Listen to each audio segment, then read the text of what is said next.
Ladies and gentlemen, hello and welcome to the Bad League, Bad Pods podcast. I'm Zach Fuller on a beautiful Wednesday morning here in Texas, and I'm here joined with Ben Dunn. How are we doing today, Ben? Good. It's a beautiful Wednesday afternoon over here in South Carolina. Love it. Yeah, warming up. The warm weather's coming, so things are good. But feeling good today. We had a good race last night. Have a good talk ahead of us and a good finish to the season ahead of us. So I'm excited to get rolling here. Yeah, it was usually, we usually do 2 road course races every season, and they're probably my favorite races that I look forward to. But Watkins Glen is always the one I look forward to least compared to the other one, just because it's not a super technical road course, but it's still Hmm. right turning, so I have to get excited about it. I guess we can get into my race off the bat. Basically, what was it? The first like 30 minutes of the race went green. Um, Hmm. I started from the pole and was able to hold off Owen. Owen and Jack got together in turn one, and that kind of moved Jack back, so he was 3 or 4 seconds behind us, and then Owen and I were just kind of chilling up front, and then Jack ended up catching us. He got by Owen, and he was really making a good run to pass me for the lead. I think genuinely Jack was the fastest last night. Hmm. I think this has kind of always been a thing for me at Watkins Glen. I think because it's a lot of like medium speed corners, I think that's maybe the corners I have the most issue with in the stock car. I think I'm better at low speed and high speed. Hmm. And so I genuinely think Jack was the fastest last night, even though I got the pole and fastest lap. Over like a course of a 25 to 30 minute run, he was definitely the fastest. Um, I and think then, he had didn't he have a league race just there? He just did like this exact race. I oh, think that Monday night. I that think may have it been the sound from what it case. sounded like. I could be wrong, but it sounded like the way he was talking after the race that Monday was, if not the Glen, it was at least a road course. Yeah, But it might have been Watkins Glen. So he had a nice little warm up round for us too. yeah, that could have been the case. And obviously, usually before a road course in this league, I spend like 4 days doing at least a run or two to practice, and I was obviously at Kansas this last weekend, so I'm not making excuses, but he was extremely fast. Yeah, he And so, was. but then kind of over like a 30-minute run, and then once Owen pitted, and then it was just me and Jack out there. I did feel like on the long, super long run, I was better on the tires because I kind of started to pull him a little bit, and he was just not getting as close. And then the pit stops came, and then the caution came out and everything. Jack ends up speeding on pit road, so that was maybe making my job a little bit easier because I only had to pass Owen in those last 10 minutes, and he was on 6 lap tires. But Owen Mays does Owen Mays things, Yep. and he returns to victory lane, held me off. I had a couple of looks on him to try and make a move, but they were really going to be super ambitious, and I did not want to. I did not want to take myself out, obviously, but I definitely didn't want to take Owen out. Just because he put himself in that position, he took a huge risk by pitting with like 21 minutes to go in the race or something. He pitted early in order to try and jump us because track position was really a big deal if you were kind of like on the same pace with Yeah. somebody.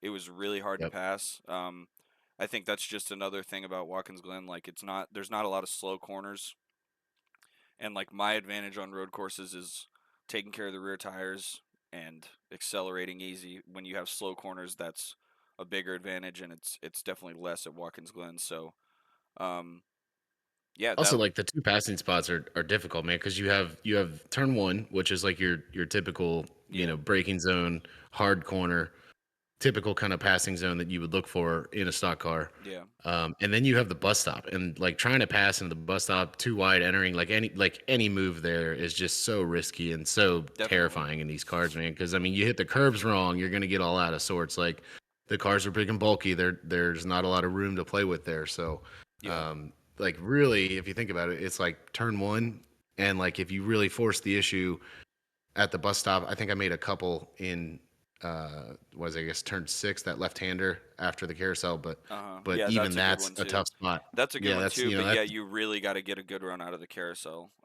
yeah, I feel like exactly. that was actually my best part of the track was coming out of that carousel. I really felt like I shot out of a cannon compared to other guys. Um, Yeah. and then on the final lap, I was right on Owen, and I was like, okay, I'm probably not going to be able to get him unless he makes a mistake. Let me just stay close. And then turn one, I just lit up the rears and almost spun out. And so that was pretty much it for the win. And then Jack came up on me, and he was gonna try and do that move into the bus stop, and I took the inside. He was on the outside, and we both went way too hard into it. And we got together a little bit. I went off the track, got a slow down, and served it, and still somehow got to keep Nice. second. But and I've done that. I've done that same thing on the last lap. It was with Owen, but I was passing him. I kind of like back then I intentionally drove off the track and served the slowdown. This time I was not trying to. But There's an art to that's serving the another way you slowdown. can yeah, you can pass by, and especially at a track where it's hard to pass, like you can go off track and serve the slowdown, and then, Yeah. you have the track position, but Yeah, if it you can keep it while you're serving for yeah, sure. right.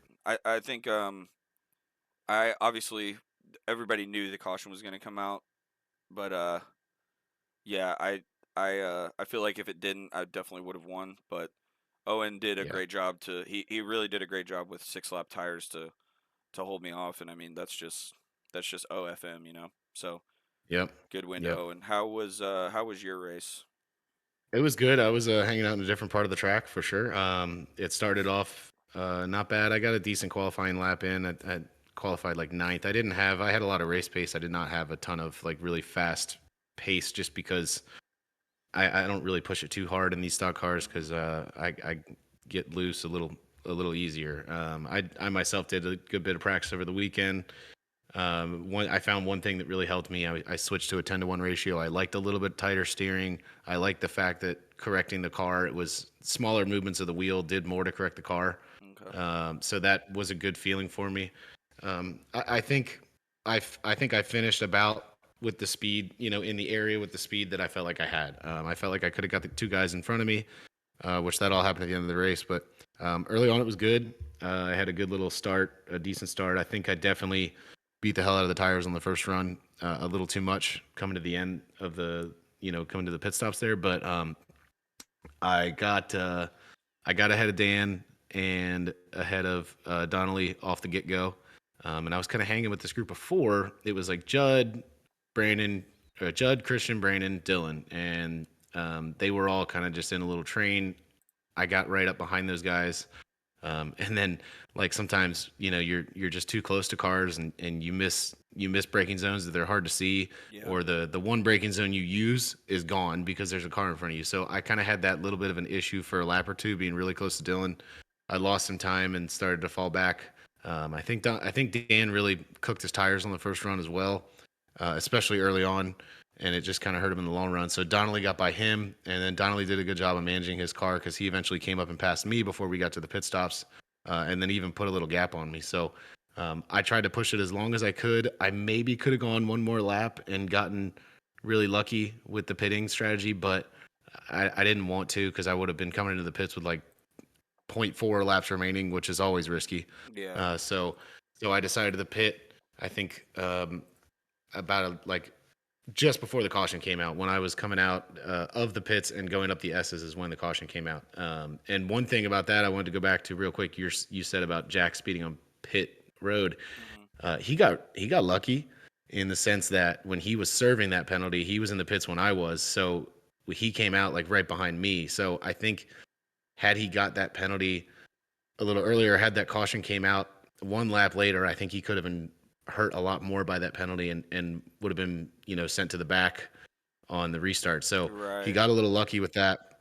So the caution comes out, pit stops. I got lucky. I came out in like fifth or something like that, fifth or sixth, I think is where I restarted. We went diving onto that restart, and that was a point where I was like, "Look, there's 10 laps to go. I don't care about my tires anymore. I'm just Yeah. going to go as hard as I can." And try to hold off. I'm points racing against Brandon and Christian. Christian was way in the back. I mean, he did a hell of a job on that last restart because I mean, he I think he stayed out and like had to like was one of the few guys that pit. So he definitely got sent pretty far back there and Hmm. made a lot of moves to get up there. The first couple laps of the restart, I did a good job of holding off Combs and Christian. I just could only do so much, and with like 2 or 1 to go, those guys got by me. Brought it home in 7th place. I was able to stay in front of Dylan. I kind of chopped him a little bit and going into 6, and he made a mistake in turn 1, got himself a slow down penalty. So that built me the gap that I needed to stay ahead of him for the last 2 laps. So I gave a big thank you to him for screwing up turn 1 and giving me those 2 extra points I needed and not beating me. And yeah, bringing home 7th place. Not upset. I feel like that's about where I should have been. I could have definitely had a chance to hold off Brandon and Christian and get a top 5, but just didn't make it happen. So, I'll take it. I'll take it. Not bad. Yeah, I think the field generally was pretty close together. There was like you had It, groups of people on different levels of pace, and I think yeah, it that's seemed like like you guys, like the top 3, you guys were really close for a good bit of the run there. yeah, Like I big could, time. I have the little like Race Labs leaderboard and I could see the intervals and like it was always like point one, point two. Like you 3 were really tight for a while, Yeah, and I think that's which a was pretty cool. a product of like I said, like Jack on those early like medium to long runs, he was extremely fast. And I think like obviously as far as road courses go, Watkins Glen is the one we all have the most experience on. Hmm. Um, It's a so just staple in yeah, CRS. just people know how to drive it, and yeah, I mean it was a tight race all around. So we can jump into the top 5. Obviously, let's definitely give Yep. Owen some banter here. He breaks the Yes. winless streak. First time he and I have had a battle on a road course where he's come out in a while. I know that definitely is satisfying for sure. It was super Yeah. frustrating for me to come second to him, but he and I have always had really good battles on these road courses. Yeah. You were a victory away from doing the old sweep of the qualifying fastest laps Hmm. led. You managed to get best average running position and the best driver rating as well. So good night for you. Even Unfortunately, with all those incidents. yeah, unfortunately not the complete driving result that you had wanted. But hey, 2nd place still isn't terrible. But yeah, Yeah. good on Owen. I believe that was the longest winning streak he's ever had in here, and he got it to come to an end. So it still continues on ovals. We can point that out. Oh If we want to yeah. be nitpicky, we can. We can give him the old Chase Elliott treatment where he hasn't won on an oval in blank amount of time. But no, that's not what we're here to do. We're here to give credit to that. And yeah, look good race by him as well. Yeah, definitely. I mean, like I said, kind of in my breakdown, he definitely took a risk by pitting early, and it paid off. Yep, yep. Definitely. That's And then we kind of yeah. went over my race, and then One Jack, thing yeah. about your race, Oh, I'll go ahead. point out the fastest lap. You were the only guy in the race to get in the 112s. You had the Yeah. fastest lap by zero point 0.3 seconds. 112.8 is an absolute freaking heater. So good job Oh there on yeah, that that. was That is faster than qualifying. I didn't even notice. yeah. I I, managed I managed in the race once the track cooled down a little later. I think it got to like 81 degrees. Like it was the hmm. coldest that the track had been throughout the entirety of the session, practice qualifying and everything else. And you could definitely tell you got a little more grip a little later in there. I ran Yeah. my fastest lap of the entire night at one point, which was 13.8. So I'll take it. And yeah, successful night there Yeah, for I think yourself. most of the fastest laps were later in the race. It looks like Yeah, it makes for sense. It's people. yeah, it looks like actually I don't know. It looks you did yours on second lap. Jack did his on lap 4. So there were some Yeah, guys, it's kind there's of a mixed lot of up. guys like myself. I was 38. Dylan did it on 38. BC lap 36. Hmm. So a little mixed bag there, but yeah, a lot of guys putting their good best laps in very late into the run. Yeah. And then Jack, I know him and Owen got together in turn 1. It looked more like a racing incident, I think, than anything. Um, and that pushed Jack back to third, and he had to get through Owen and myself early in the run, and that was I think if he stays in front of Owen, I think he probably passes me early on, and then can kind of build a little bit of a gap. But and then the race would have gone a whole lot differently. But even still, he speeds on pit road. He has to go from what you said. You restarted sixth, right, or fifth on that restart, I and think he I was right restarted behind fifth. you. Yeah, I was on the inside. He was on the outside of me, and Yeah. he made a crazy move too. We were four wide into turn one because he didn't know that Dan was on my inside. So it was like Mm. he split Donnelly and me, and then Dan was on my inside. So yeah, we were four wide on the entry to one, which was definitely a nervous point for me there. It's and you always get a little nervous too. Like having Dan on my inside, I was just a little nervous. I'm like, this he's racing for points. Like we are. Is he Right. just going to send it? Like what's going to happen? Is he going to be careful? He did a good job and managed to send it in there. I think he was wheel hopping. Like there's a lot going on, but yeah. So Jack made a good move there to split us all and get through and come out and have a chance to try to make a run at you guys. Yeah, and he still comes home third. That is his. I want to say that's like his. Yeah, it looks like that's his like fifth race in a row being in the top three. So, Mm, um, super consistent there from Jack. Obviously, as he has been all season, and that's why he's the points leader. yep. Yep. And Um, and I think he's only had two, but I think that's his best road course finish in CRS. So oh yeah, definitely. Yeah. yeah, good on him. Yeah. Um, then Judd in fourth. I don't know. Maybe you were around Judd a little bit more than I was. But I mean, I could see him in the distance. Yeah. he's always pretty good here at the Glen. He's finished ahead of me once. I think he that was like a fuel strategy thing he did, but I mean, still, hmm he's always pretty good here, and fourth place is definitely a great result for him on a road course. Yeah, he was the lead of that four-car train that was early on. He was in front of Brandon and Christian and Dylan, leading the way with that. And I think Dylan had a little frustration just because he felt like he was faster, couldn't get by that group. I'm sure Brandon and Christian maybe kind of felt the same thing, but good on Judd to just be consistent and quick enough, throughout the race to hold those guys off and at least maintain that position for a bit. And then at the end of the race, he looks like he did the same thing. I think he had a little bit more of a gap between us. He was able to hang with you guys for a little bit, and then he was kind of just on a little island, a couple seconds behind you guys, a couple seconds ahead of Brandon, and managed to get a good finish there. Yeah, he's definitely getting a lot better on the road courses as we go. Um, and then Brandon Combs in fifth in his road course debut. I know he's always said that he loves road course racing, but last Yeah, season and then earlier this season at Chicago, he just wasn't available for the road course races coincidentally.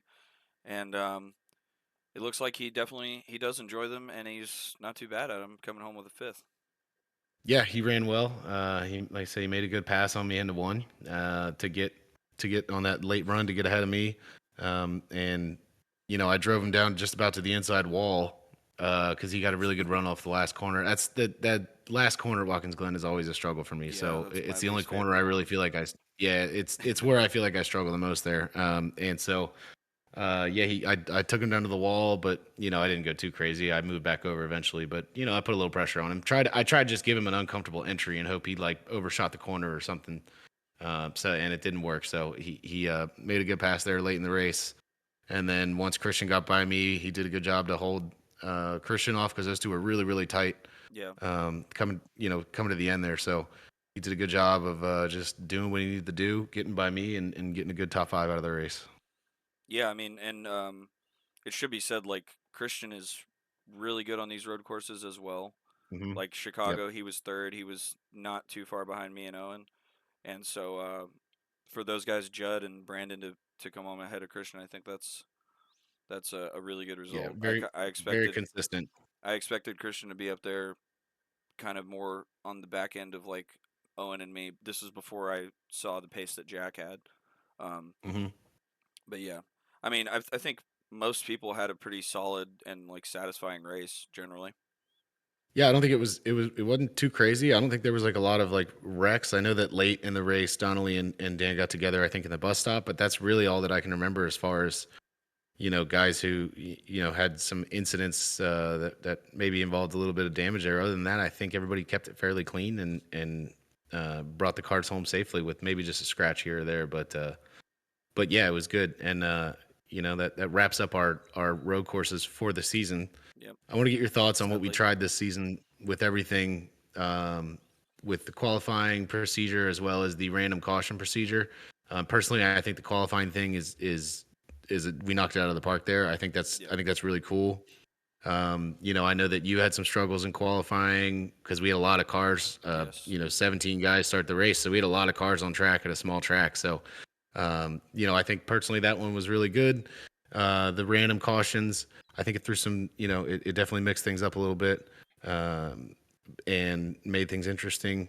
So we'll have to see with that going forward how we feel about that. That'll be like an off-season survey question Yeah. for sure. But I want to get your thoughts on what you think happened in these two races and how that went. Yeah. I mean, like you said, the qualifying is perfect. Like it. I only really got one good lap in with no traffic, and that's probably on me for putting myself in a bad position. But yeah. I mean, it's realistic. There's jeopardy, and it puts the pressure on you. Like I had 1 minute to go, and I basically had one lap to put it all together, and I did. And that feels a That's what I lot. love, It man. feels a lot better than like the 2 lap lone qualifying. Yeah. Um, it's just it's realistic, and it's yeah. I mean, it's the qualifying is perfect. As far as the random caution, I'm actually looking forward to see what everybody else thinks about it. Mhm. Um, because I do think that also adds realism. Because the way we did it before is like it's just a straight up race. There's no cautions at all, no real chance of one. Yeah. And that is, while that's more pure, I guess you could say it's definitely less realistic because these stock car races always have cautions on road courses. So um, Yeah. the suggestion I would have for that is right now we have a 100% chance that a random caution will come out. I think I would like to see it be like a 60% chance that a random caution will Okay. come out, or I like like that. whatever the number is, just not 100%. Like I mean, I would maybe say like 50%, but if it's like 75% or 60 or whatever it is, it's like I would like to see it not be a foregone conclusion that a caution will 100% come out, because Hmm. that way you actually have a whole lot different of variants of strategy. You could have a guy like who was running fourth on the first long run. I guess it was Judd. Let's say it was Judd. Yeah. So he's running fourth on that fourth on the first long run, and if he thinks, oh, okay, these three guys, they have more pace than me. I'm not going to catch them on speed. I got to try something on strategy. Us three up front, we're probably going to do like whatever is the best for the overall race time. We're probably going to like pit at halfway, right? Because if the Yeah. caution doesn't come out, then we want to be in the best position. Then Judd can stay out as long as he possibly can, maybe save a little bit of fuel and try to catch that caution. Um, I think that would make it like that also I like adds that. to more realism, right? Because that's more like an F1 race maybe where you don't totally know if the yellow's coming out, so you have different things. But like I said, Yeah. I want to see what everybody else says. If people really love like having a restart, to go in the race, like I think that's if the majority of people like that, that's probably what we should do to keep the road course numbers as far as attendance like pretty high. But for me, Yeah. And I'm obviously biased. Like I want to have a long run and like a pure road course race, and yeah. if I know for a fact a caution's coming out, it takes out any green flag pit stops. There's no strategy with that because we're Yeah. all You're just just gonna run gonna. it until the caution comes Yeah, out, right? exactly. So, I that's one of the things I used to really enjoy about the road course races is the strategy, the undercuts. Like, oh, he pitted 5 laps earlier, he's gonna come out sooner. Now I got to go catch him. Like that stuff is fun, and I think you can kind of have the best of both worlds if it's like a percentage chance that a caution will come out instead of 100% it will come out. I like that. I think at a certain point in the race last night, I think everybody was thinking that there was that percentage chance that it wasn't going to Yeah, because it came out pretty late. I mean, I definitely. definitely didn't think that we'd ever have a situation where it came out at a point where people are having to start making pit stops, Yeah, and people are thinking about pushing it. Like I said, I had I crossed with 2 laps. The lap before it came out, I crossed the line with 2 laps, 2.4 laps remaining in my fuel, and I'm like, do I push it that extra lap and see if I can catch it, or do I just pit and play it safe? And like so, I definitely think we got some experience last night, feeling those feelings of like I don't know, like is it when is right. it like do I pit now, like so I like that. I think that's a good suggestion. Definitely something to keep in mind, and something I'll Yeah, present in the yeah, off and I season because and I I do. think I think that makes the road courses more like our oval races, right? Because like Hmm. if you have a 50 There's lap run to the end in an oval race, it kind of is like a percentage chance of yeah, oh, do I run the strategy here or do I think there's going to be another caution? Like that's kind of it like makes it more Homestead kind of consistent. what Yeah, happened there. yeah, exactly like Homestead, right? Because yeah, we Yep. we're all like this is probably the fastest to get to the end if it goes green, but I don't know if it's going to go green. Um, Yeah. No, yeah, I like that. That's a good one. I think that's definitely worth diving into because I like the idea of it, and I believe that Aaron has the capability. I I think would that think program so. has that Yeah, percentage capability as well. So that's definitely something to keep in mind that I'll suggest going forward. I'm like you though. I'm interested to see what other people think about yeah, it, definitely. because we can at least cover here. You're usually up at the front of those. I'm usually somewhere in the middle of these road course races, and both of us like it. So that definitely gives me some good feelings that there might be some more people that enjoy it from both parts of the track. But hey, you never know. So it'll be interesting to see what people say, and to get their thoughts on it, as well. So more to come on that for sure. Yep. Definitely something to look at in the off season. But I definitely think the qualifying. I think that stays. I think that's really cool. Yeah, it's I think great. that's yeah. I think that's something unique that maybe some other leagues might not be doing, and that's kind of what we were going for with that is chasing that realism, putting the pressure on people, making you have to lay down your laps. It was kind of cool when I finished qualifying. I got out of the car. There was that added time remaining for the people still on the track, and I was able to go through and click through and see, hey, who's still out there? Who could potentially pass me? Now that I've gone back to the stall, and I'm just sitting here watching. So it just adds a lot of cool stuff to it, and I Yep. really like it. So that's probably for sure not going anywhere, and we'll take a look at the random caution situation, see what other people think, and try to decide what's best going forward. Yeah, and I think like the caution last night for me was particularly like annoying when it came out because Owen and Jack and I were so close, and that was going to be like if Jack doesn't speed, that was going to be a legitimate 3 car like barn burner to the end if it went green. We all obviously Hmm. knew it wasn't going to go green, but um, if that caution never came out, like it would have been if the caution never came out and Jack didn't speed, it would have been Owen a second and a half ahead of us on 6 lap old tires, and then me and Jack trying to get by him and battling for the win. Like, and it would have been Yeah, so close. It electric. ended up being close anyway, but that would have been like a natural, legitimate road course like awesome battle. Yeah, So yeah, I think that's just kind of more of a thought on like I the like it. random chance of it because to be fair, like these road courses usually don't go that way, so I mean you're not going to get that every time, but um And it yeah. was different. I will say we did a good job of managing the restarts that we had in the two races Yeah. that we had. So everybody did a good job of keeping it clean there. We always have the fear of the track blocking wreck, and still, knock on wood, we still haven't had to use that rule of a multi-car pileup early on in the race or now on a restart. Yeah. We still haven't had that happen in our time here. The only cautions that we've had on the road courses are the two that came from these two races this year. So, good on us. Still keeping it clean. We're still doing a good job, even though everybody fears the worst when we Yeah. get these things going. Props to everybody because we have kept it clean and not had to use that so far. So, um, good stuff there. Good feedback. Like I said, really, really good idea there. I think that's going to be definitely something to look at Yeah. and see what people say for that. So we had some Combs polls. All right. New segment here brought to you by our friend in the dirt world. Brought to you by So Chip Brandon last Bangers. night. Yeah. Oh, there you go. I like it. Yeah. The Chip Bangers comes polls of the week. So we have the driver of the week. Owen wins that one with 7 votes. Makes sense. Everybody, you know, I happy would to see almost Owen put win. that as He drove a like, good race.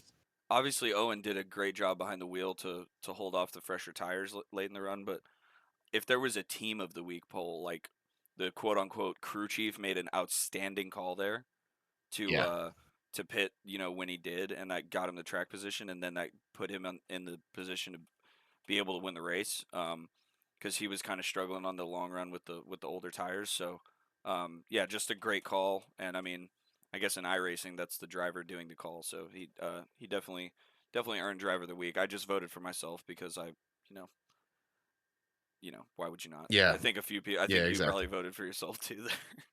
Yeah. It looks like from what I could see here, you voted for yourself. Jack recorded a vote that was won by Owen, which Jack, you know, with that late move, my vote was kind of a joke, but I probably should move it to Jack just for that as well, just because the late move, getting the penalty and still getting back at the third so Hmm. early on in the restart, pretty impressive. I had a vote from Travis. Shout out Travis. Oh yeah, I see that. And Roden had 1 vote, and that was me. Yeah. And I don't know why I voted for him, but good job, Roden. Oh yeah, Owen voted for Jack, which yeah, that I mean, like I said, Jack was he definitely had the most like raw pace, especially early in the run. So Yeah.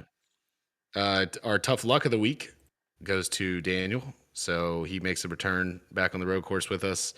Had a pretty good run, and then I guess this probably has to do with whatever happened on the last lap there with mm, him and Donnelly, and put him down there pretty far because he did have enough pace to be right around where I was, and him and I probably could have had a little battle there if he got through one a little cleaner. But Daniel, tough luck of the week, but a good return by him. Good to see him back always. yeah, definitely. Jack got 2 votes. I'm guessing that was penalty related, probably, but Yeah. not the toughest of luck when you serve your penalty and then still get third place. Yeah. And then Christian had 3 votes, and I think that was probably again uh, pitting related since he stayed out and had to go all the way to the back. Yeah. But a good drive by him to get where he did. So, but I think he could have probably finished a little higher. He probably could have beat Judd.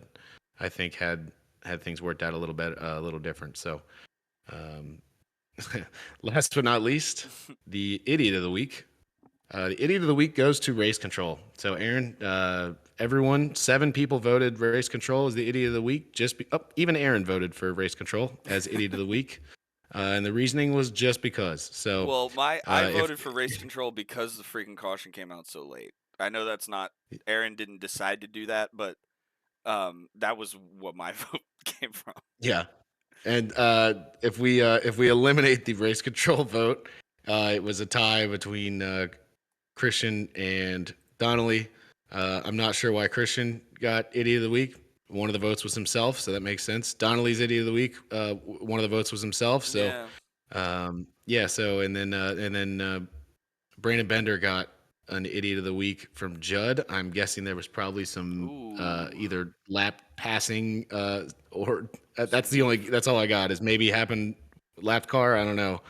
Um, and then oh, I voted for myself. That doesn't count. Yeah. So yeah, polls of the week brought to you by Chip Banger. Mm, Always exciting to see who thinks who's an idiot and who thinks who's good. So yeah. uh, yeah, always always fun there. Yeah. Definitely We fun. want to dive into our standings here. Yeah. So Drucker's lead at the top has been cut down by 6 points, but it's still 53 points with Mm, 5 races to go. So he's in a really good spot. I think we were talking about it a little bit last night, but I think he can probably wrap it up by Talladega, just with the gap that he has, and then definitely by Richmond. Um, yeah. so he's in a really good spot. I said in my stat report yesterday that he would be the second driver in CRS history to win the championship in his first season. Obviously, the first person to do that was Owen in season one, so we haven't had Yep. that since Makes then. sense. Um, but yeah, I mean it's been a dominant season for him. I'm in second, obviously 53 behind, and then Dylan with kind of a not so great finish there is 83 points behind Drucker and 30 behind myself. He could There's still make a still, little run at you, I think maybe. Um, yeah, with these you know, tracks he coming can up. Yeah, yeah, he can try. It'll be cool to keep an eye on who gets second place there. Again, Dylan's just had some tough breaks, some tough definitely. points that he has to take.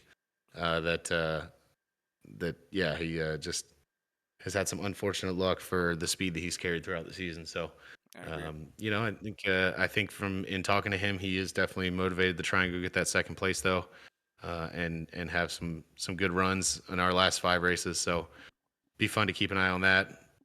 Owen's win puts him 50 points behind Dylan, so he's got some work to do there to compete for third, but you never know what could happen. Owen could go on a streak here. This could have opened a can of worms and he could just start rattling off wins left and right. So, Yeah, and um, Pocono is where he ended his last losing streak, and oh, when wow. he did that, he won 2 races in a row. So Pocono's the second race here this season, but um, definitely some good memories there from last season when he ended the last one.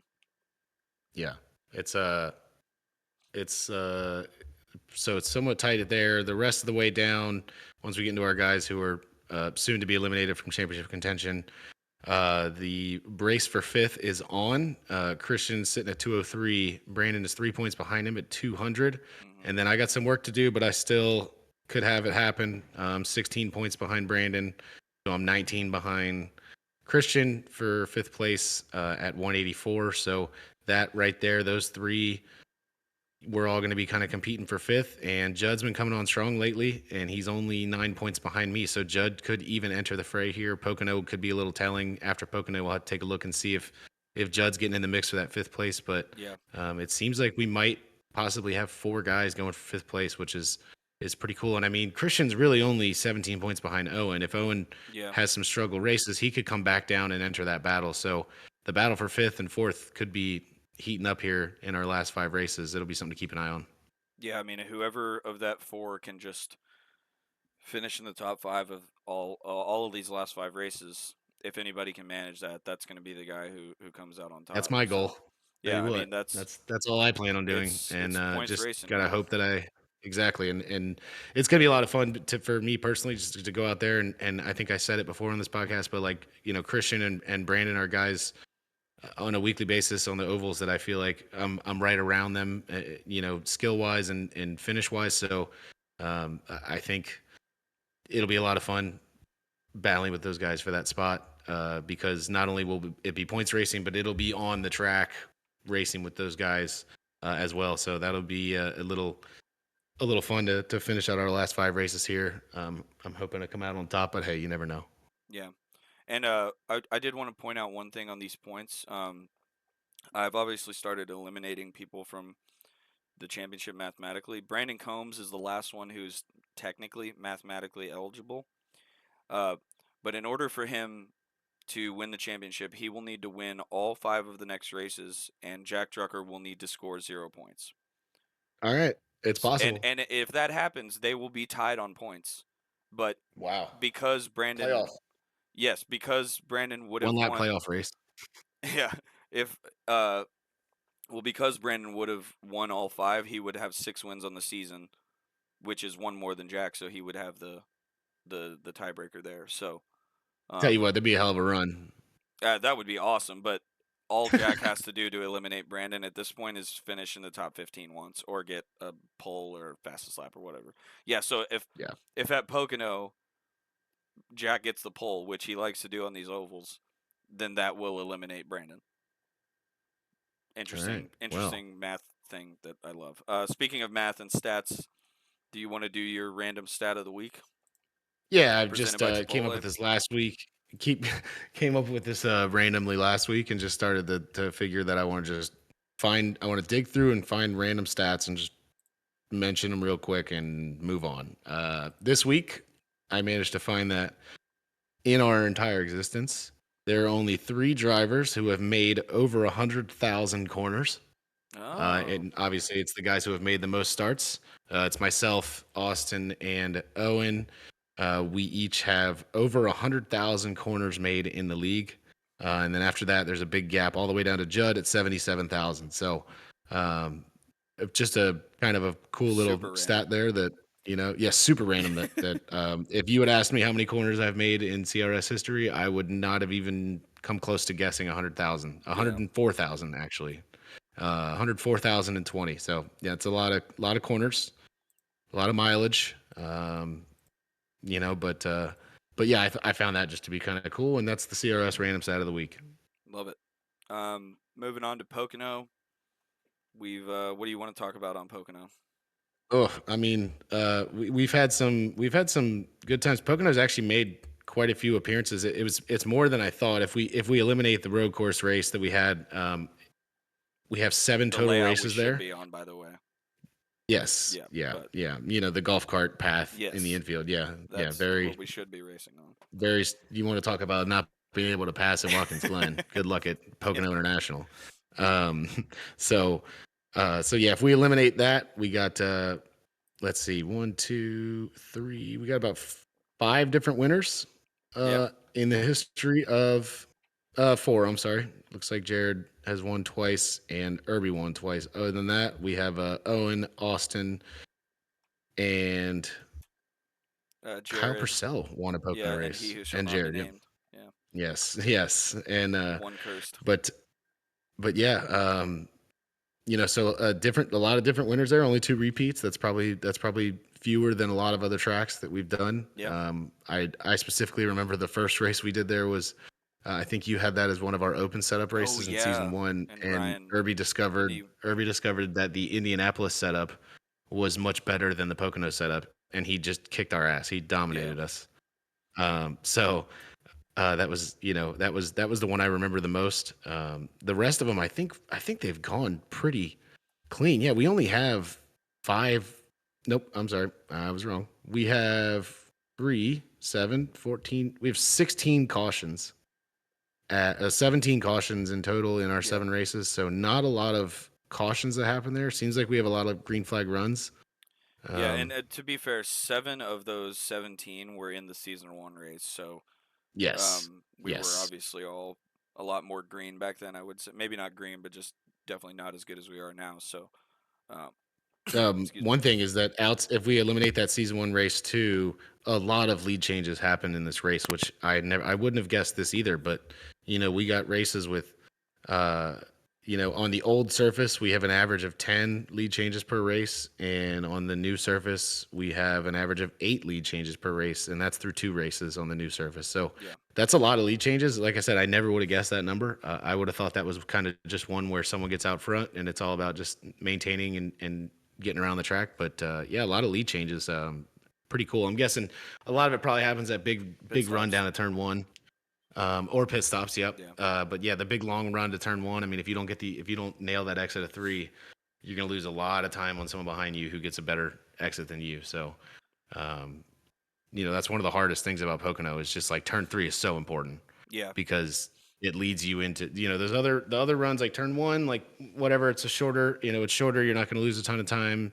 Definitely coming out of two is important, but it's nowhere near as important as anything else. But nailing turn three and getting a good exit is so important here, for qualifying, for everything. So that's going to be a big thing for everybody to focus on this week is, um, really dialing in the exit of three and making sure you don't lose that time on the straightaway. yeah. And I'm just looking at the race distance here, 91 laps. It's gonna be one of our longer races of the year.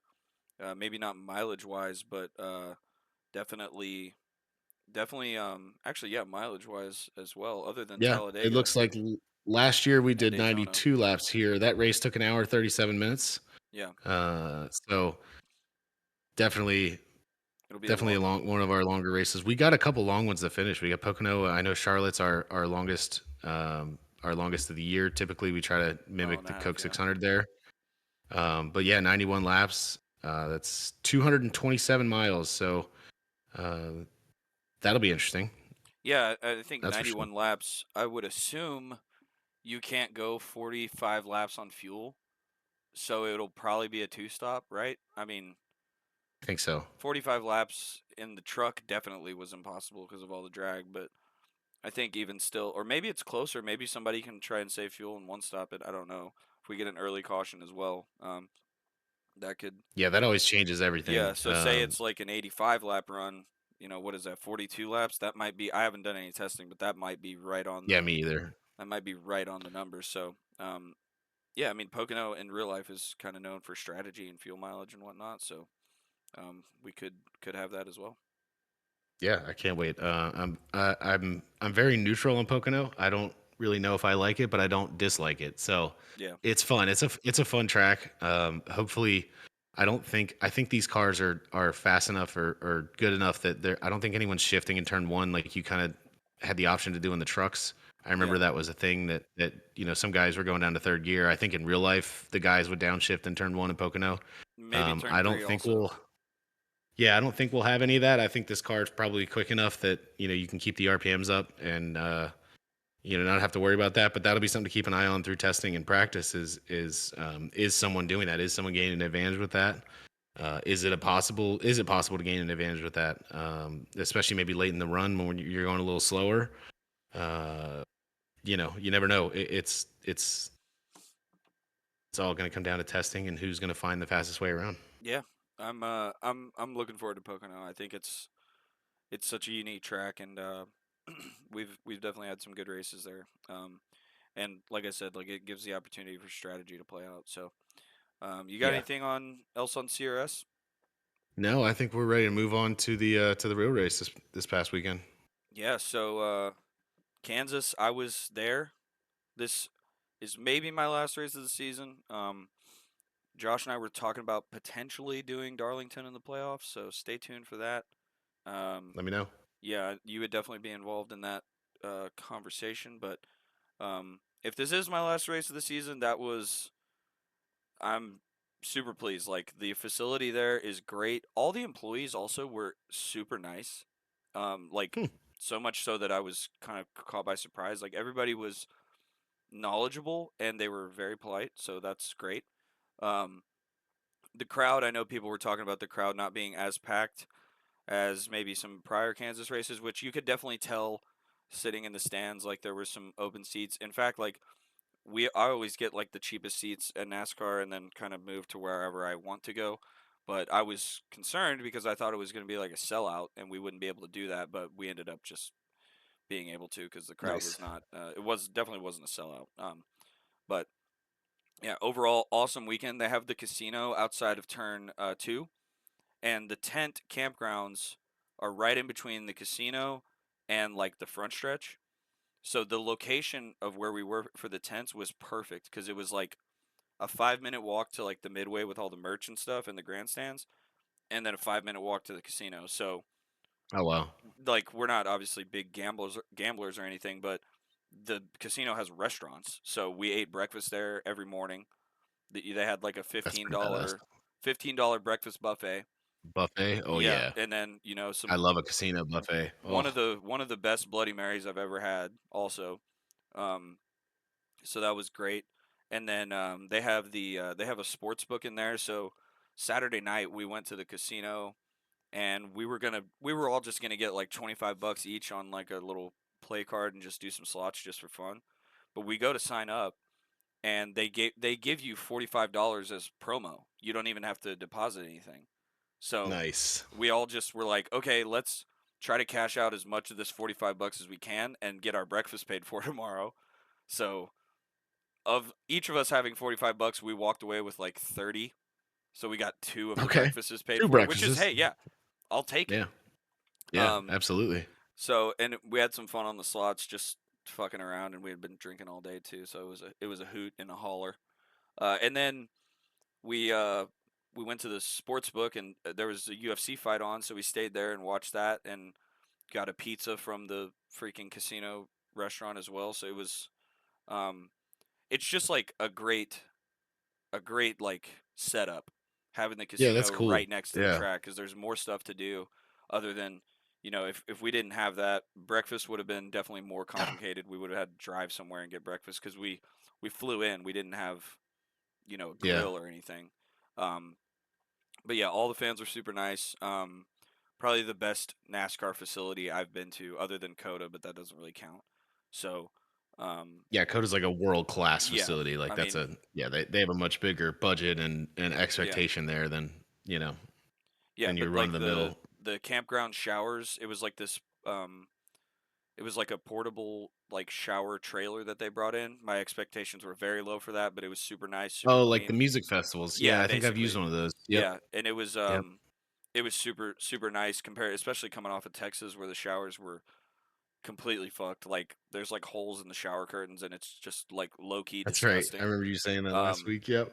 yeah, so SMI, get it the fuck together because the NASCAR tracks are doing much better in the cleanliness department, I would say. Um but yeah, just overall great weekend. Truck race was fun. Um drank a lot of bush apples and the NASCAR race was good too. So Love it. how was it on TV? It was good. I mean, so you were there, so you and I watched the same thing of just absolute some domination by Kyle Oh Larson. yeah, I think it's getting more flack than it should. We'll dive into that here in a second, but it's back to back weeks. So last week Texas, we landed on entertaining, maybe not the greatest race. This week, again, it's getting a lot of flack where I don't think it was as bad as like a lot of people are saying. I enjoyed it. It seemed to be that the racing throughout the rest of the pack was pretty good. There was a stretch there where Larson really had a long run and he started losing that right rear, yeah. and guys started coming up to him. I believe that was like towards the end of stage two. So like there was always that possibility. They kept talking about it on the broadcast that like keep in mind coming to the end of this race, like Larson loses those rear tires and anything could happen. But it wound up not. He dominated. He freaking druckered the race. I mean, he had pole, he led the most laps, he had the fastest lap, Yeah. won both stages, and then he won the race. So just some real domination there by Larson this week. I don't really care when someone dominates a race like that because for me it's just like, hey, step it up, everybody else. Like this guy was just better than you. Oh I don't yeah. know what else to say. Like Yeah. it's hard for me to say that's a bad race when someone does that. Go get better. I don't know. Like it was just a great performance by him. I do think that uh, Bell and Denny both had the speed for him. If things shook out differently than the way that Yeah. the race had ended, I think Denny had that clutch problem. I think he was faster than Bell, to be honest, but Yeah, I obviously think that problem was causing yeah. him issues every time he left his pit stall. If Denny didn't have that Uh, issue, I think he definitely gets up there and at least has a battle with Larson. I forgot to mention yeah, this in my talking about Kansas. I wear a Denny Hamlin shirt at the track, okay? And people at Kansas, I know everybody hates Denny, but everyone at Kansas hates Denny. Like it was more than I've ever seen. Um, when they ended up pushing it to the garage, the whole crowd just erupted in cheers when Hamlin that's was done. hilarious. I mean, it was yeah, and it wasn't ugly at all or anything, but there was some good banter between me and like most people like Kyle Larson, right? So, and my brother is next to me wearing a Kyle Larson like jacket everywhere, so Yeah.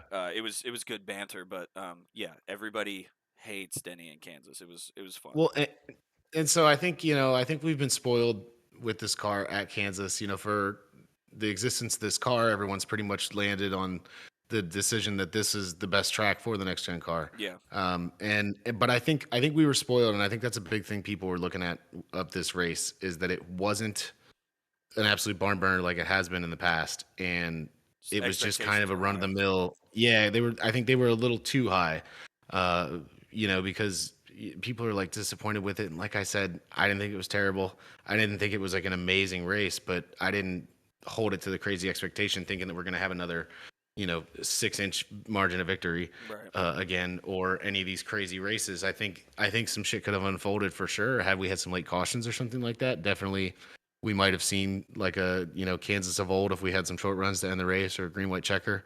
Maybe that would have made people happier. I don't know, but I think there's a lot of bitching about the track and the race when you got to look at what we've been gifted by this place. It's yes, the expectations are a little higher than other places, but I think they were set a little too high by people. Yeah. It wasn't what everyone expected, and people are bashing it because of that. Again, I thought it was all right.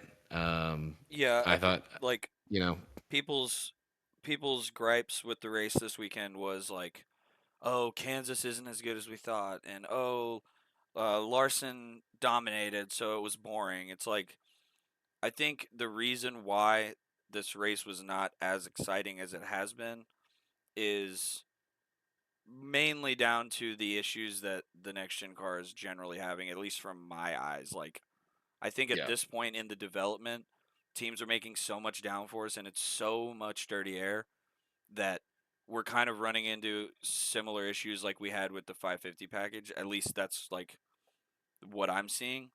Um, and then also like the margin of victory with Busher and Larson last year at this race, that was it ended at night.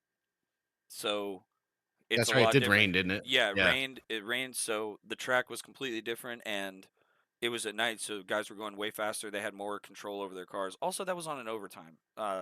So, Yeah. Yeah. but I do remember though in that race, to be fair, early on in the race, the racing in stage one was like it was like Chastain and Larson and like three or four other people like going four wide, battling for the lead in stage one, just messing around. Just I think Denny was Yeah. up there too. Like the racing throughout stage one in that last one was awesome too. But it was cooler. It was overcast because it was fixing to rain. I think like that's when you have the really good racing in this car because you'll have more mechanical grip with the cooler temperatures, and you can overcome that. The aero issues that we're having, which I feel like we saw a lot of yesterday.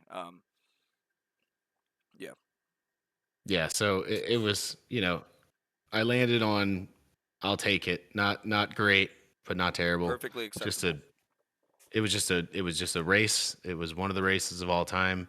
And like I said, I'll take it. And if we go back to Kansas in the playoffs and it's lights out, then this is just an anomaly. So who Yeah, knows? That's still to be determined. We'll figure that out later in the season. But I really, I didn't think it was too bad. I think the only other notes that I had really from the race to talk on before we get into some ranting was like it is. I do find it kind of wild. We got to figure something out because the tires wear on the mile and a halfs. You can definitely yeah, see it. They just don't wear on the short tracks. And that's just the one thing I think they got to figure out there.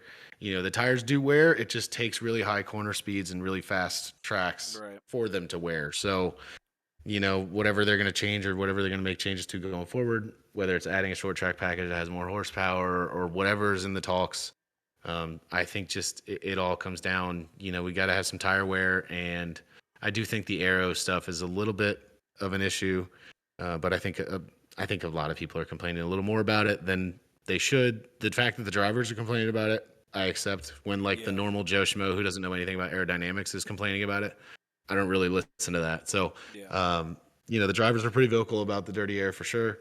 That seems to be like a running issue with this car, but I don't know. We'll hope some things get figured out. And like I said, hopefully Kansas is a barn burner in the playoffs because it is a great track. It's a great race, and it's a championship level track. Like yeah, it's usually electric, and this is just the one time in this car that it hasn't been. So yeah, whatever. I think the only other thing I noted, Corey Haim's debut wound up being the highest 23:11 car to finish. Reddick didn't really have a lot of pace, and Bubba had an early penalty that he was like two yeah. laps down for most of the race. So, but hey, good on Corey Heim. I think he brought it home like top 15. Great drive by him. First Something like time, that. Yeah, first time out. Um, yeah. Top first 15 time out. definitely for Heim. I think he was 14th because I remember seeing it on the pylon. Yeah. Um, So good on him for that. You love seeing that. They always talk about how the trucks are a little more aero representative of the next gen car than the yeah, Xfinity car. So, um, he was pretty. He did exactly what he needed to do. He brought the whole car home clean. He may have, I think he wrecked Bubba. He caused that wreck, but that's did okay. he? Yeah. He got loose and got up into someone, and then that chain reaction was the wreck that happened on the backstretch. Oh And no. as Bubba was just sneaking by, someone clipped him, and he got turned into the wall there. But yeah, it was like Haley and like a couple other guys. And yeah, I think Heim just got a little loose in the corner and tapped the quarter panel and started that whole thing. So Well, outside of that, a good job by him. But you know, yeah, everything was good there with him. yeah, I don't and think then I have a whole lot else on the racing, but one quick shout out for RFK. Obviously, Brad had a ton of speed and ugh, probably could have won that race until their issues. But then even still, I believe Busher and what's his name Priest were, I think they were sixth and seventh or seventh and eighth. They still So finished really good. yeah, top tens for them. That's a really good sign for those guys.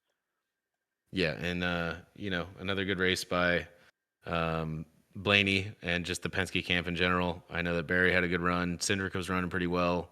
Logano was up there, and then Yep. I think Blaney was like third or something like that. So, um, a good job by them. The Fords seem to have the speed on the bigger tracks. They just don't really have it on the shorter tracks. But no one has a lot on the short tracks right now. So, Yeah. except for Hendrick, they got it figured out. But Pretty much. you know, all right, here we go. I have a This is couple what I small was rants. looking forward to.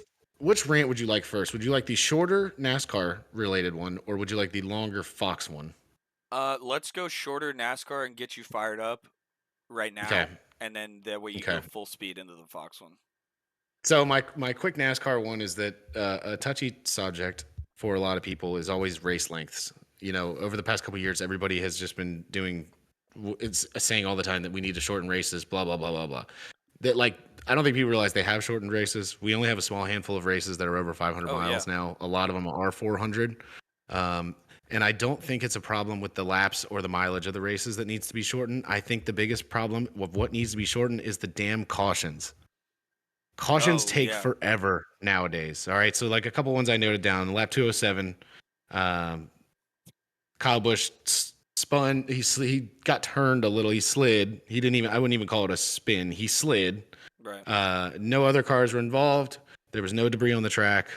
No damage done. Right. Lap 207. At lap 211, we're doing the choose cone, and Right. then we go green. Lap 213, another caution comes out. Couple cars involved. Not a ton. They get the track cleaned up.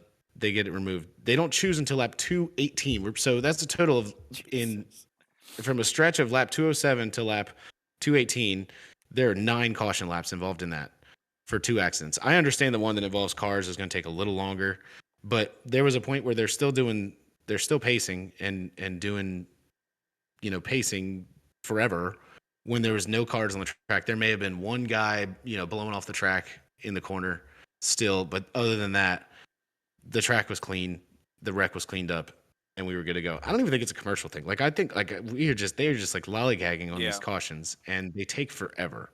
Um, I think that like stages obviously bring that into it because that's more cautions where we're running laps, and especially God forbid a caution comes out with like 6 to go on the stage, and they just run caution all the way to the end of the stage, and it just drives me insane. Or if they do like a Um, 1 or 2 lap shootout to the stage and then it comes out immediately. Yeah, so it's a caution, then 2 lap shootout stage. Like, there's nothing I hate more than that. Yeah. Just end the stage, like just that's it. But, um, you know, I know that this one isn't Fox related, it's NASCAR related, but I think that's my NASCAR related rant, kind of like what I did with the playoffs last week. On the Just topic of shorten the cautions. yeah, on the topic of that with cautions, I think I can add to this like annoyance. The stage lengths are too simple. They're like Yes. stage 1 and 2 were each 80 laps. Everybody splits it down the middle. Like, Yep. can we do something different with that? Like, make it Have you heard Denny's podcast this week with Kyle, because they touched yes, on that, yes, and I loved what Kyle Busch had to say about it, with an idea of like have this many green flag laps before we end the stage, yeah. That's something to make it and he was different. yeah, and he was also kind of saying at the same time, pay points, but you don't need to throw the caution, because he said what we just said, which is why are we lining up to run a 2 lap sprint Yeah. to a green white green checkered, like it's just kind of it's silly. So like that kind of stuff, I think there's something to Or I mean, definitely like, something that could be changed there. why do the stages have to be so long? Like, make stage one 30 laps. Yeah, I mean, let people go that out would and see be what they got, it would be especially because they don't have wacky. practice. Yeah, it'd be You know, wacky, but make it 30 laps. And then stage 2 can be 100. And then we got 130 laps to go or 137 laps to go till the end of the race. Like yeah. that's you're making people have to do more math and fuel strategy and all this stuff. Like that's I think more entertaining than Also, just like oh we they're want going to to pit see on lap green 40. flag. We want to see green flag pit stops too. Like you love that. So Yeah. like when it's just kind of like you want to see people take a risk on a strategy involving a green flag pit stop, and when it's just so predictable as to when it's going to happen, there's like a 3 lap window where people are, where people are going to pit, Yeah. and coming in on that first lap of the 3 lap window doesn't get you an advantage over the guy who comes in 2 laps later, right? So Right. it just narrows that possibility of things getting mixed up and getting changed. I'm kind of with you on that. Whether either make it short, like have it be like your first stage is like almost a competition caution. Go out Yeah. there and see what you got. No pit. You don't have to pit for tires or fuel. You can even tell them, even if a caution comes out, you can't pit in stage one. Something Yeah. like, obviously this is a lot of stuff that we're just throwing around here, but like, hey, go out, see what you got, make your adjustments, and then the rest of the race, stage two and stage three, are where you focus on, did you make the right adjustments? Can you go for those longer runs, green flag pit stops, all that good stuff. So I'm kind of with you on that I would like to see something change with the stages where stage one and stage two don't need to be the same distance anymore. Yeah. um, and personally, I'd like to see longer stage threes. Make those first two shorter, Yeah. and just give me Agreed. more stage three, because stage three is always what we all want, which is just an uninterrupted race without stages, right? And typically they're a little longer, but they're not a whole lot longer. It was what, 80, and then uh, 130. 100 something. Yeah, like, so Yeah, it's only 100. Yeah, 50 80, laps 80, and longer than stage two. 107. Yeah, so But like, then at stage 3 starts and they have 100 fucking pace laps, so then it actually only is, not 100. They have like yeah, 7 or 8 pace laps, then it just it makes it feels more like 100. similar. Yeah. Yeah. So, yeah. So that's that NASCAR rant over. Now I'll go into my friends at Fox. I think last week I told them, I think I Classic ended last friends. week's episode by saying, hey, maybe there's a possibility that they'll get a positive rant out of me before the season's over. And Mm, nope, I don't think they're gonna. So I'll start with two. I had three little tiny things and then one big thing. So first thing, there was a straight talk. They had this like straight talk segment that I don't remember seeing prior, where, like, I don't know if it's like a crank it up replacement. We didn't have a crank it up, but we had this straight talk oh, where they they just did this at play the another race. sounds, and then they just play like the live feed from spotters and crew chiefs while it's going on. And like, my where I landed on it, I don't know if I like it. I don't know. Yeah, if I had to choose between that or crank it up every time. Yeah. But yeah, I thought that was interesting. The return of a Toyota All Out, I heard that for the first time in a little bit. Mm, And the way they pitch it to you is that they say, we're going to go Toyota All Out, commercial free racing. And I'm like, all right, there's 79 laps to go, and we're going Toyota All Out. Like, we're no commercials to the end of the race with 79 to go. Like, that's awesome. Obviously, if a caution happens, those commercials don't count. But right. like, I was like, oh my God, 79 laps straight of like no commercials. This is awesome. It turns out the Toyota All Out was just 5 laps of green flag coverage with no commercial. And they just like watched a Toyota or two. Like, they went Yeah. through and followed a They go couple through the Toyotas. Toyotas, yeah. And They don't then, really and cover the then, race. yeah. And then they were like, and that's it. That was our Toyota All Out. And I'm like, oh, well, you pitched this as commercial free racing. I thought it was going to be just straight up Toyota sponsored the whole end of the race to be completely free. Like, that's awesome. Nope, They meant not they at all were what I thought it was. replacing one commercial break with this segment. Yeah. Yeah. And then last but not least, before the big one is, we had another side by side under caution late in the race. Uh, the first So note that I annoying. have is why. And then we were at the side by side commercial for so long that the choose cone started while they were in the side by side, because I was like watching and I'm like, oh, well, of course I'm already pissed off about these pace laps. And I'm like, oh, great, we're still side by side. Here's another pace lap. Nope, they cut to the camera on the left side. Guys are choosing. And they come back from the side by side, and we've already got like half of the front of the field has done the choose cone. And, you kind of miss that. And it's just like, that's just seems like something that we don't need to miss for a side by Yeah. side commercial that we did under caution. And then last but not least, this was the big one. So this started because not only was he my pick last week, but I'm a fan of his. Bubba Wallace gets his penalty early, goes down 2 laps. So of course, I'm trying to keep an eye out on, like, where is he?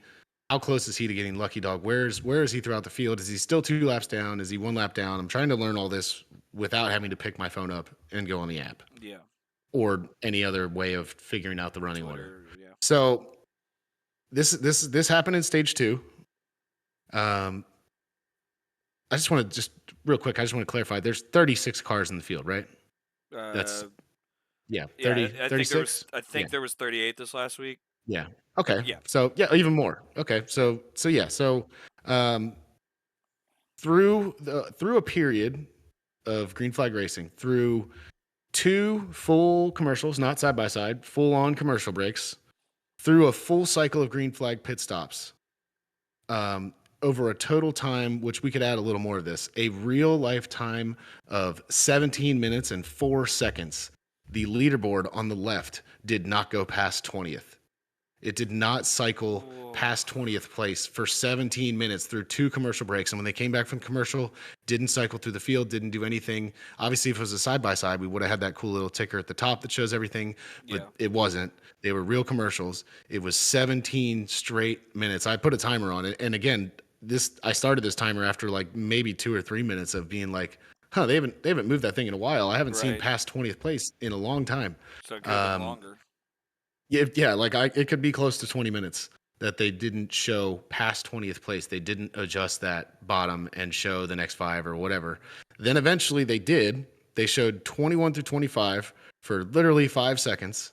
Then they cut to Denny on pit road struggling to get out with his clutch box, went back, and then showed up to 20th for another minute and a half before they finally went through the whole field one time. Now, later in the race in stage three, that time was cut back. They did start cycling through it a lot more. I don't know if someone just had a hiccup and forgot to hit a button to have this thing cycle through, but I think it's crazy to me that in a race that has 36 cars, we're only showing the top 20 for 20 straight Yeah. minutes in the middle of a stage, coming to the end of a stage where you're kind of wondering where guys are. Like, again, this all started because I'm trying to figure out is Bubba near lucky dog? Is he still 2 laps down? Green Yeah. flag cycle? What's going on here? Who came out of the green flags cycle? uh, who gained and lost on pit road. Like that's the kind of stuff that I just look for and I think is cool. And I didn't get to see any of that for about 20 minutes. That's crazy to me. I had to go on the app to figure this information out, and I think that's just a bit absurd. So get your shit together, Fox. Pay attention more to that. That's Seems like that's my one. that should be automated, right? Like, do Right? you think it's a Exactly. person cycling it through? I don't know. I don't know how it's not something that's automated. It should just be, I know they always take the bottom five from 15th to 20th, and then they make that 21 to 25, 26 to 30, and then 30 to the back of the pack, Yeah. right? Like, I know that that's normally how it goes, and the fact that I was staring at this, and I mean, I thought I was crazy because like I was staring nonstop at the TV. I had the timer on my phone going, and I was just watching nonstop to see if that thing would change, and I didn't miss it. It didn't happen for like 20 minutes. So that's just crazy to me. That's where my rant goes there. Uh It makes me wonder, Insane like, stuff. why they ever went away from the old-fashioned, like, scrolling thing that they did at the top, Yeah. like, back in the day.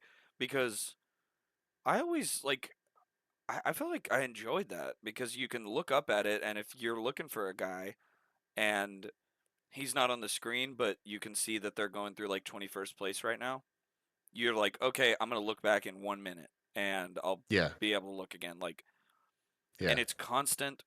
They don't have any of these gripes. And then like how ESPN would do, they would have the top three up there no matter what, and scrolling through.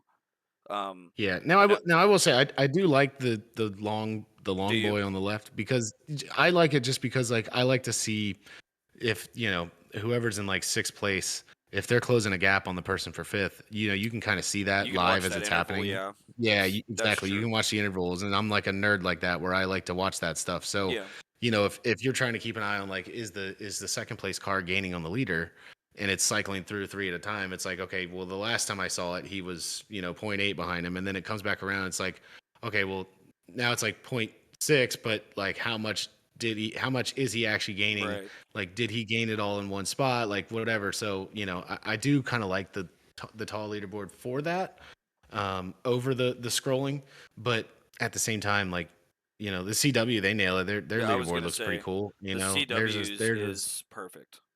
Yeah, I like the way they have theirs. You get a lot of coverage there. But yeah, I couldn't believe that, and I had to just rant about that because yeah, like 20 minutes without showing past 20th place is crazy to me. For It's a half the race that field. has 30 something cars in it. Yeah, Yeah, exactly. And yes, there's guys that are laps over down half the and whatever. field. But like, hey, some people are looking for that shit, man. Like I was genuinely trying to figure out where my driver was in relation to the lucky dog and nothing, and all that stuff. So that's it. That's all I got.